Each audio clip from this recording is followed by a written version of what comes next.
Morning অক্সিজেনাস। এই দেখো এসে গেলাম গ্রিন টি নিয়ে। দাঁড়াও, বিস্কুটের ভান্ডার থেকে বিস্কুটটা খুলি। অসম্ভব গরম, চুল আমাকে গুটিয়ে রাখতে হয়েছে, ঘাড়ের কাছে চুল রাখা যাচ্ছে না, প্রচণ্ড কষ্ট হচ্ছে। তারপরে তো আমার এই যে বেনারসি বেরিয়ে গেছে, এই ঘাম বসে বসে, হাঁচি, নাক দিয়ে জল অনবরত। আজকে আর বাটি খুঁজে পাচ্ছিলাম না, তাই জন্য ভান্ডার ধরে নিয়ে এসেছি। তো খাবো আর কথা বলবো। উফ, এই বছরটা মানে অশান্তি অশান্তি অশান্তি, তেমনি বিভৎস গরম। দেখতে পাচ্ছ তো কী বিভৎস গরম। এবছরে কিচ্ছু ভালো হচ্ছে না। আমার গাড়িটা আবার তোমাদের সেদিনকে দেখালাম না, গাড়িটা ইঁদুরে ইয়ে করে দিয়েছে। আমাদের সে সিটি সেন্টারে যাওয়ার কথা, আমরা গিয়ে সার্ভিসিং সেন্টারে বসেছিলাম। আবার সেদিনকে মেয়ে গাড়ি স্টার্ট দিতে গিয়ে দেখে গাড়ি স্টার্ট দিচ্ছে না।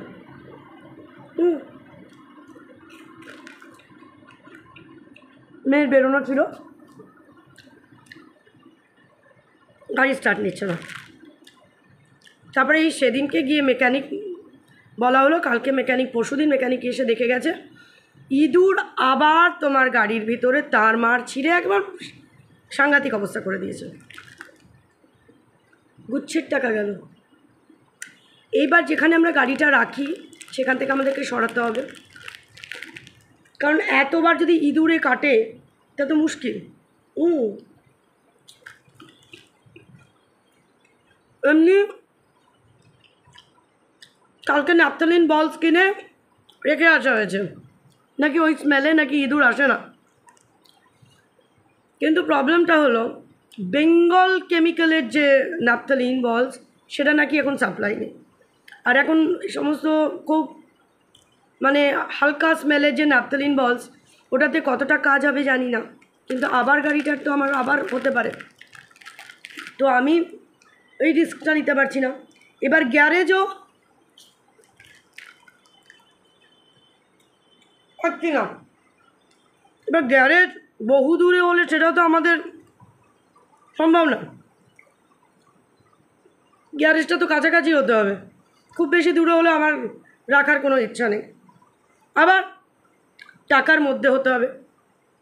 5,000 5,500 টাকা দিয়ে গ্যারেজ ভাড়া করা আমার ওটা খুব গায়ে লাগছে। 2,500 3,000 মানে ওপেন গ্যারেজও, কিন্তু পাওয়া যাচ্ছে না। যে এত অশান্তির মধ্যে আছি না কি বলবো।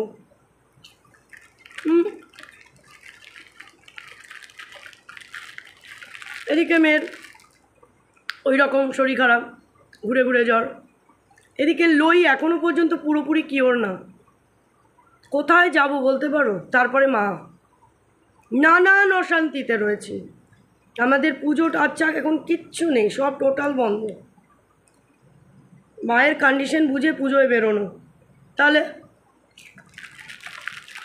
মায়ের কন্ডিশন বুঝে যদি পুজোয় বেরোতে হয়,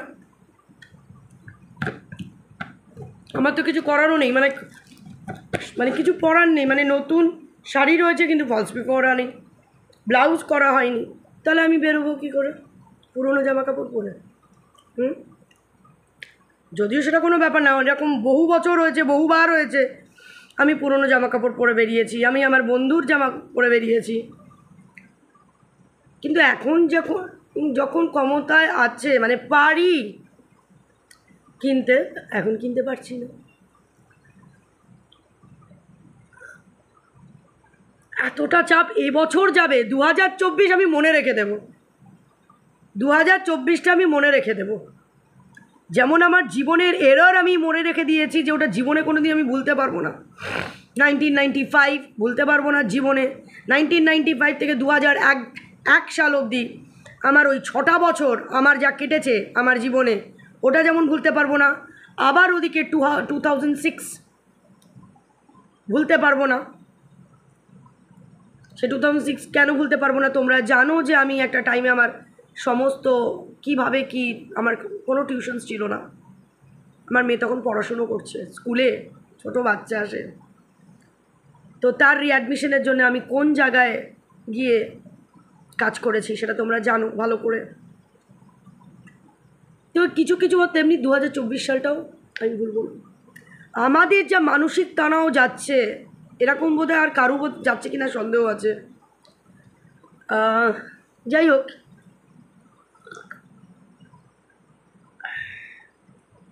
এখন সব থেকে বেশি অশান্তি যেটা হয়েছে সেটা হলো তোমার মাকে নিয়ে। মার জন্যে অ্যাটেন্ডেন্ট রাখা হলো, অ্যাটেন্ডেন্ট 12 ঘন্টার এখন অ্যাটেন্ডেন্ট পাওয়া যায় না, এখন হলো 10 ঘন্টা, 10 ঘন্টায় 400 টাকা। আর যদি তুমি আরও 1 ঘন্টা এক্সট্রা তুমি বাড়াতে চাও, 11 ঘন্টা যদি করতে চাও, তাহলে 450 টাকা। ভাবো, তোমার জন্যে অ্যাটেন্ডেন্ট রেখেছি, আজকে থেকে সে আসবে। এবার ফিজিওথেরাপি, যে মাকে ফিজিওথেরাপি করবে, অ্যাকচুয়ালি আমরা ডিসিশন নিতে পারছি না।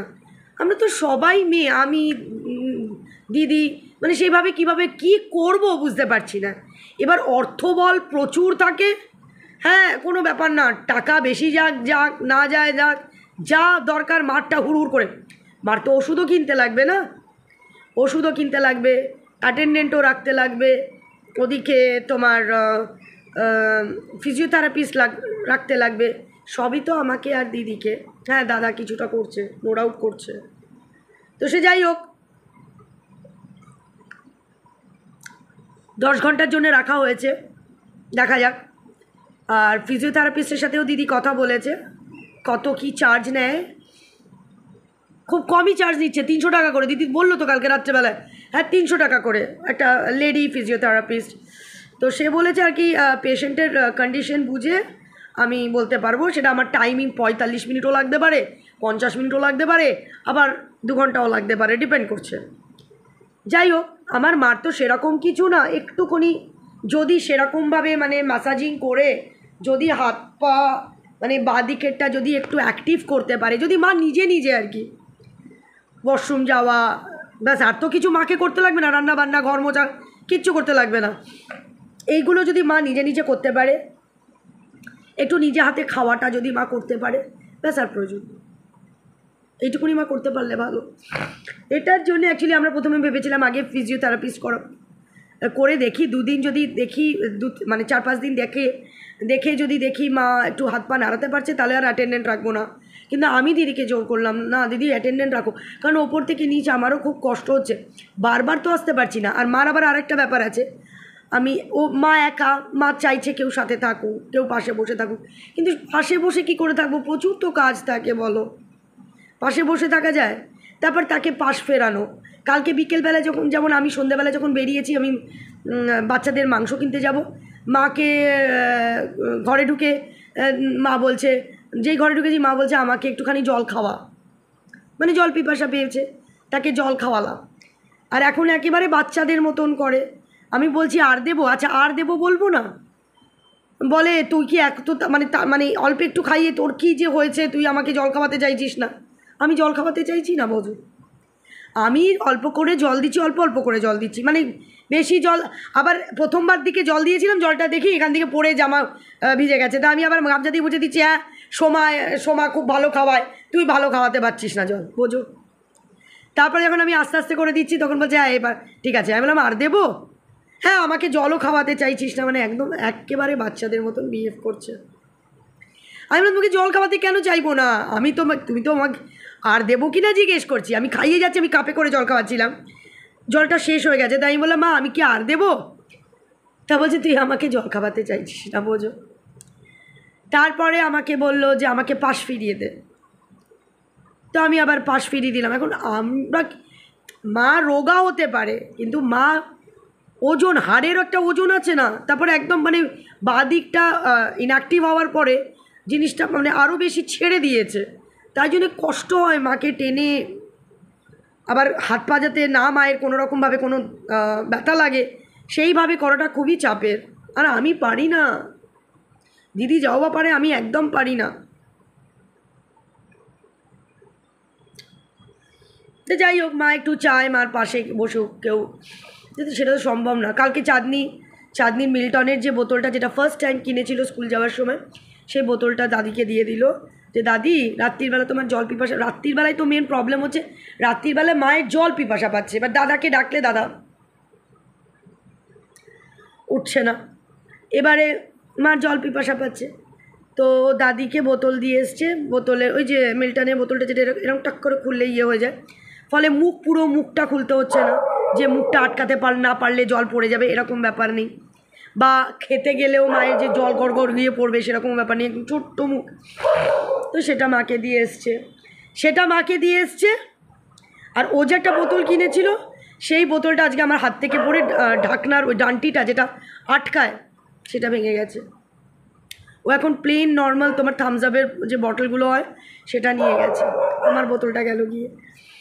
যাই হোক, এই আর কি টুকটাক আমাদের লেগেই আছে। তো অবস্থা বুঝে ব্যবস্থা, মা যদি ঠিকঠাক থাকে তবেই পুজো, না হলে পুজোতে পুরোই বাড়িতে থাকার থাকতে হবে।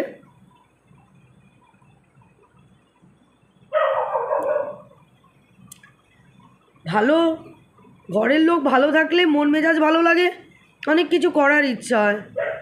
একটা শাড়িরও ফলস পিকো করতে পারি, কি করে করব? মনে শান্তি থাকলে তবে না করবো বলো।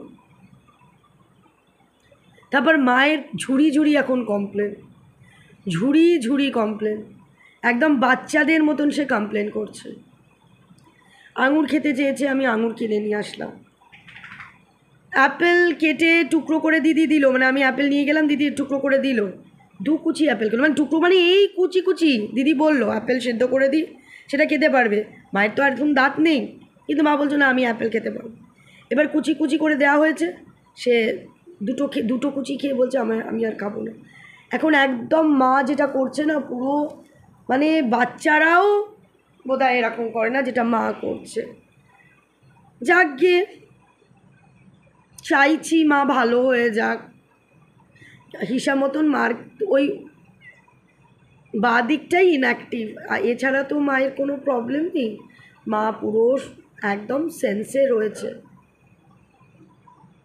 হ্যাঁ, একটু ওই বললাম বাচ্চাদের মতন একটুখানি বায়না করে ফেলছে, একটু উল্টোপাল্টা কথা বলে ফেলছে, যেমন আমায় বললো তুই জল খাওয়াতেই চাইছিস না, এই জাতীয় জিনিস। তো যাই হোক,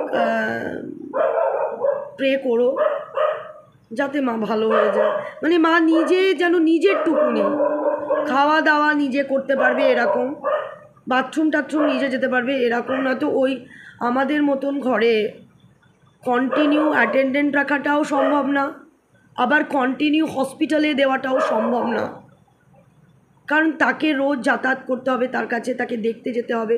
আমরা মাঝখানে ভেবেছিলাম মিউনিসিপ্যালিটি হসপিটাল আমাদের বাড়ির কাছে, সেটা দিয়ে আসবো, কিন্তু দিনে 4টে বেলা তো যেতে হবে, আচ্ছা 4টে বেলা না হলে 3টে বেলা, সকালের চায়ের সময়, তারপর জলখাবারের সময়, 3টে বেলা কেন 4টে বেলা, সকালে চায়ের সময় একবার, তারপরে জলখাবার দেওয়ার সময় একবার, হসপিটালে তো খাবার দেয় না মিউনিসিপ্যালিটিতে, দুপুরের বেলার খাবারটা, আবার বিকেলবেলা চা তুমি যদি নাও দাও, বিকেলবেলা ভিজিটিং আস, সবাই যখন আসে তখন তোমাকে যেতেই হয়, আবার রাত্রির বেলাটা।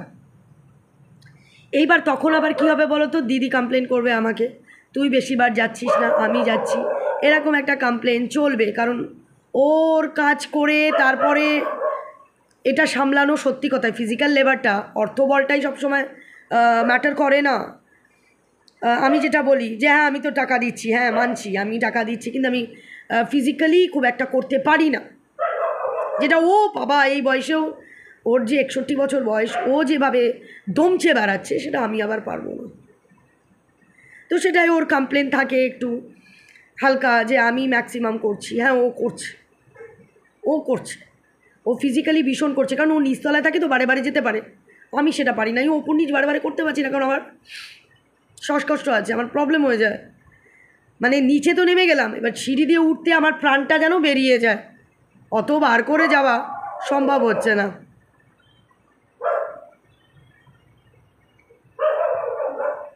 যাই হোক, কালকে মাকে আঙুর কিনে এনে দিয়েছি, ওই যে লাল আঙুর, ব্লিঙ্কিটের, ওটার অনেক দাম ছিল, তাই জন্য আমি ইয়ের থেকে 100 গ্রাম নিয়ে এসেছি 40 টাকা, জানি কতটুকুনি কি খাবে, খাবার না। তো এই হলো ব্যাপার, এই হলো এখনকারের পরিস্থিতি আমাদের। তো ব্যাস, চলো, লাভ ইউ অল।